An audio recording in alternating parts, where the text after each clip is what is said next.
This is my latest project, and before you make fun of me, just hear me out. I'll tell you at the end what I paid for this. This is an international LB 3 to 5 horsepower engine. This engine was actually made in 1947, and this is the big brother to the 1.5, 2.5 horsepower model that I also have.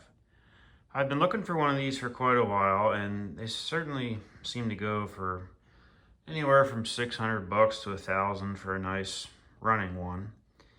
And you can probably tell that this obviously is not a running one.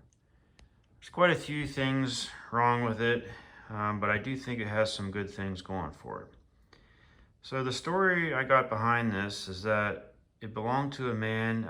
He recently passed away and had a small engine shop. And it seemed to me that he collected this kind of stuff. So I bid on this, and I really wasn't expecting to win it. I did look at it before bidding on it. But the day I was loading it up, a man came over and helped, and it turned out to be his brother. And he said that this engine was bought at auction 30 years ago, and nothing had ever happened to it. So I'm pretty sure you could say that this engine has not run probably in at least 40 years. And I'd like to change that. So I'll show you around and we'll see what all it's going to take to get this thing running. Alright, problem number one, which is definitely the most significant problem at this point, is that if you look, it's stuck, it's locked up. So that's going to probably be the biggest challenge, is trying to get this thing unstuck. And I have a few ideas on how I might go about doing that, but there are going to be quite a few other obstacles to overcome. Right off the bat, I did notice there's quite a few parts that are missing. The fuel line is missing. It does not have a muffler.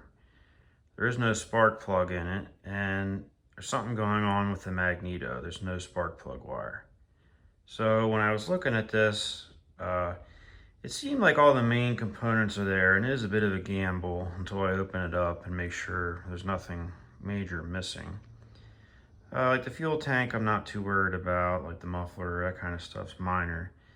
The biggest thing is going to be the condition of the cylinder. If it's really pitted in there, then this might be a lost cause, and it might be a boat anchor. But like I said, when you hear what I paid for it, I think it's a worthwhile investment. On the back here, you'll see the magneto's loose. I don't know why. I haven't investigated that yet. This is basically a fact-finding mission at this point.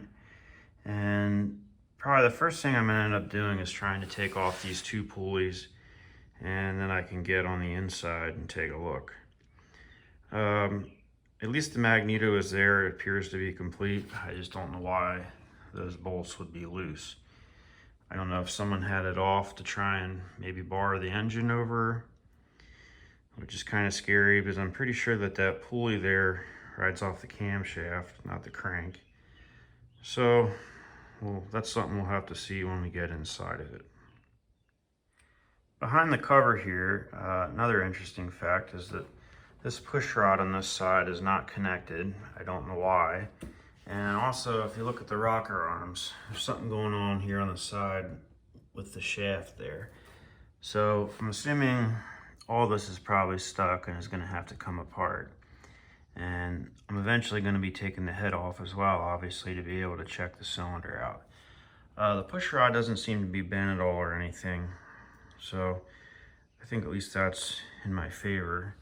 And here's a quick look at the serial number. So again, that 62,578 makes this a 1947 model.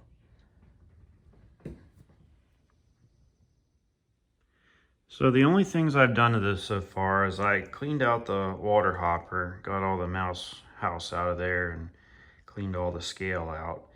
And basically opened the oil drain plug, and not much of anything came out. I did flush a little gas around in there just to try and get the remains of the oil out.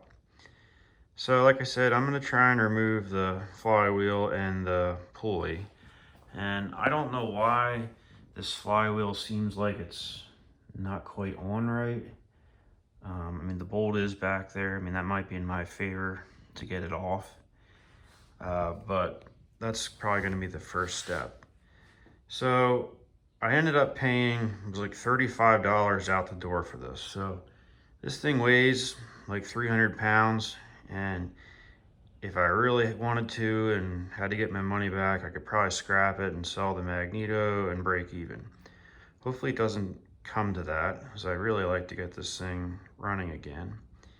And you know, this kind of thing really interests me. I know not everyone likes small engines, but I think this is a piece of history, and they're not making these anymore, obviously. I'd like to see it preserved. So hopefully you found this interesting. Again, I know these aren't for everybody, but I figured someone out there might be interested in this. So thanks for watching, and hopefully we can make some progress on this in the future.